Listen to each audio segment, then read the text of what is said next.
देश के प्रधानमंत्री नरेंद्र मोदी ने आज मुंगेर के जमालपुर के लोगों को दी एक नई सौगात। प्रधानमंत्री नरेंद्र मोदी द्वारा 85,000 करोड़ के रेलवे के विभिन्न परियोजनाओं का शिलान्यास एवं उद्घाटन के तहत जमालपुर जंक्शन पर वन स्टेशन वन उत्पादन स्टॉल का भी रिमोट से किया उद्घाटन। आज जमालपुर जंक्शन पर भव्य कार्यक्रम का आयोजन किया गया। मौका था प्रधानमंत्री नरेंद्र मोदी द्वारा रेलवे के विभिन्न परियोजनाओं का शिलान्यास एवं उद्घाटन कार्यक्रम का। प्रधानमंत्री नरेंद्र मोदी ने 85,000 करोड़ की लागत से विभिन्न रेल परियोजनाओं के अलावा कई अन्य परियोजनाओं का शिलान्यास एवं उद्घाटन वीडियो कॉन्फ्रेंसिंग के माध्यम से की। जमालपुर के कार्यक्रम में रेलवे स्टेशन के स्टेशन मास्टर सहित रेलवे के अन्य अधिकारी एवं भाजपा के दर्जनों नेता उपस्थित थे। मौका ने जमालपुर जंक्शन पर वन स्टेशन वन उत्पादन स्टॉल का भी उद्घाटन रिमोट के माध्यम से किया। उद्घाटन होते ही जमालपुर स्टेशन पर कार्यक्रम में मौजूद तमाम अधिकारी एवं भारतीय जनता पार्टी के नेताओं ने ताली बजाकर प्रधानमंत्री का आभार प्रकट किया है। प्रधानमंत्री ने कहा कि आगामी 5 वर्षों से भारत की रेल परियोजनाओं का और अधिक विकास होगा, जिससे कि एक भारत समृद्ध विकसित देश में रेल की अहम भागीदारी हो सके। उन्होंने कहा कि रेल इंफ्रास्ट्रक्चर सहित अन्य यात्रियों की सुविधा के लिए ध्यान रखा जा रहा है ताकि जल्द से जल्द कार्य किया जा सके, ताकि देश की सेवा को और अधिक विस्तार किया जा सके। प्रधानमंत्री ने कहा कि देश के विभिन्न राज्यों को जोड़ने के लिए लगभग 100 से अधिक वंदे भारत परियोजना का परिचालन किया गया है, जिससे कि हर राज्य के यात्री को एक दूसरे राज्य में आसानी से पहुंचकर अपना कार्य कर सके। देश के सेवा को और अधिक मजबूत करने के लिए लगातार प्रयास किया जा रहा है। जो कार्य 70 वर्षों की कार्यकाल में नहीं हो सका, वह उन्होंने 10 वर्षों की अवधि में कर चुके हैं, ऐसा प्रधानमंत्री ने कहा। उन्होंने विपक्ष पर बिना नाम लिए प्रहार करते हुए कहा कि उन लोगों को मोदी की गारंटी से चिढ़ हो गई है। यही कारण है कि मोदी का विरोध करते करते अब देश के विकास के कार्यों का विरोध करने लगे हैं। इस मौके पर उपस्थित मुंगेर विधायक प्रणव कुमार ने कहा कि स्थानीय प्रोडक्ट पे ज़्यादा से ज़्यादा ध्यान देने की जरूरत है, ताकि को ज़्यादा से ज़्यादा रोजगार मिल सके और स्थानीय प्रोडक्ट को ज़्यादा से ज़्यादा लोगों को खरीदने के लिए अपील किए हैं। 30,000 करोड़ रुपए से अधिक की लागत से बनने वाले पेट्रोकेमिकल परिसर का भी शिलान्यास हुआ और ये प्रोजेक्ट हाइड्रोजन उत्पादन के साथ साथ अहम भूमिका निभाने वाला है। आज ही गुजरात और महाराष्ट्र में एकता मॉल्स का भी शिलान्यास हुआ है। ये एकता मॉल्स भारत के समृद्ध कुटीर उद्योग, हमारे हस्तशिल्प, हमारा वोकल फॉर लोकल का जो मिशन है, उसको देश के कोने कोने तक ले जाने में सहायक होगा और उसमें एक भारत श्रेष्ठ भारत की नींव को भी मजबूत होते हम देखेंगे। 30,000 करोड़ रुपए से अधिक की लागत से बनने वाले पेट्रोकेमिकल परिसर का भी शिलान्यास हुआ और ये प्रोजेक्ट हाइड्रोजन उत्पादन के साथ साथ अहम भूमिका निभाने वाला है।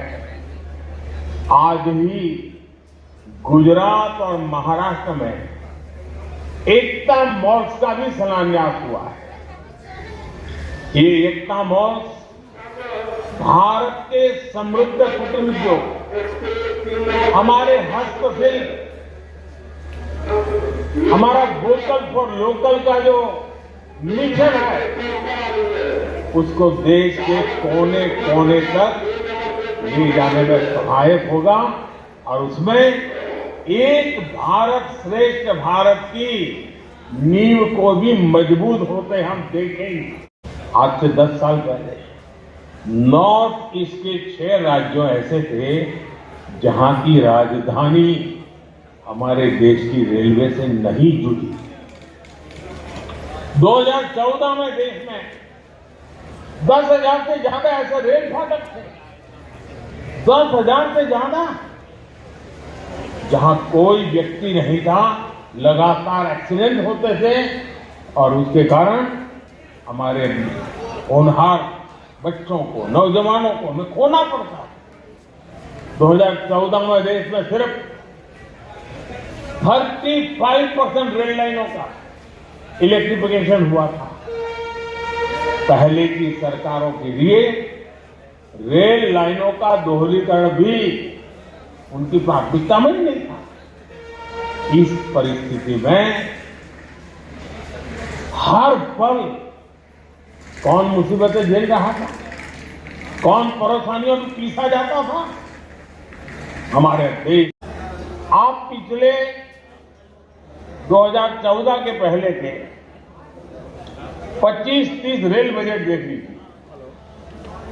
रेल मंत्री देश की पार्लियामेंट में क्या बोलते थे? हमारी फलानी ट्रेन का वहां स्टॉपेज दे देंगे, वहां हम डिब्बे 6 है तो 8 कर देंगे। यानी रेलवे, और मैं देख रहा था पार्लियामेंट में भी धप धप तालियां बजती। यानी यही सोच रही थी कि स्टॉपेज मिला कि नहीं मिला, ट्रेन वहां तक आती है, मेरे स्टेशन तक आगे बढ़ी कि नहीं बढ़ी। देखिए 21वीं सदी में यही सोच रही होती तो देश का क्या होता। और मैंने पहला काम किया, रेल को अलग बजट से निकाल करके भारत सरकार के बजट में डाल दिया, और उसके कारण आज भारत सरकार के बजट के पैसे रेलवे के विकास के लिए लगने लगे।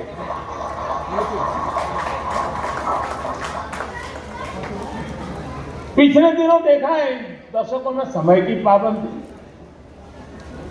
आपने हालत देखा है। ट्रेन पर मेन लोग ये नहीं, नव निर्माण का लगातार विस्तार हो रहा है। देश के कोने कोने में परियोजनाओं का लोकार्पण हो रहा है, नई योजनाएं शुरू हो रही है। अगर मैं साल 2024 की ही बात करूं, 2024 आने मुश्किल से अभी 75 दिन हुए हैं 2024 के। इन करीब करीब 75 दिन में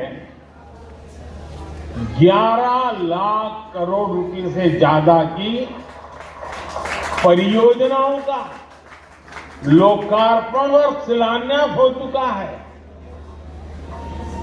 और अगर मैं पिछले 10-12 दिन की बात करूं, पिछले 10-12 दिन में ही 7 लाख करोड़ रुपए से ज्यादा की परियोजनाओं का लोकार्पण और शिलान्यास हुआ है।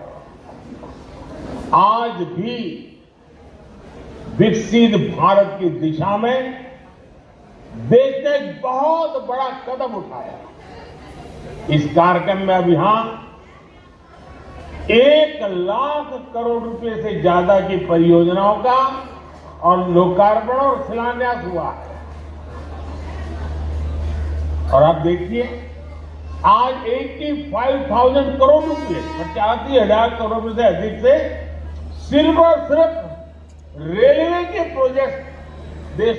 देखिए, विकसित भारत के संकल्प लेकर माननीय प्रधानमंत्री जी चले हैं, और ये मोदी का गारंटी है कि देश को 2047 तक हम विकसित भारत के रूप में आगे लाएंगे। खास करके आज जो 1 स्टेशन 1 प्रोडक्ट, जो स्थानीय उत्पाद है, सकल घरेलू उत्पाद कैसे बढ़े, लोगों को, छोटे छोटे कारीगरों, बुनकरों, कारपेंटरों, कुम्भकार भाई, ये सब जो घरेलू उत्पादन करते हैं, उसको बाजार कैसे मिले, इसके लिए हमारे माननीय प्रधानमंत्री जी 1 स्टेशन 1 प्रोडक्ट का कार्यक्रम चलाया है। और आपके माध्यम से हम सभी जनता से आग्रह करेंगे कि आप दैनिक जीवन में ज्यादा से ज्यादा लोकल बने वस्तुओं को उपयोग करें, ताकि हमारे बुनकरों, हमारे कारीगरों, हमारे शिल्पकार को एक बाजार मिल सके, उनको रोजगार मिल सके, उनके उत्पादन का सही उपयोग मिल सके, सही बाजार मिले। ये हमारे माननीय प्रधानमंत्री जी के सोच। भारत माता के भारत।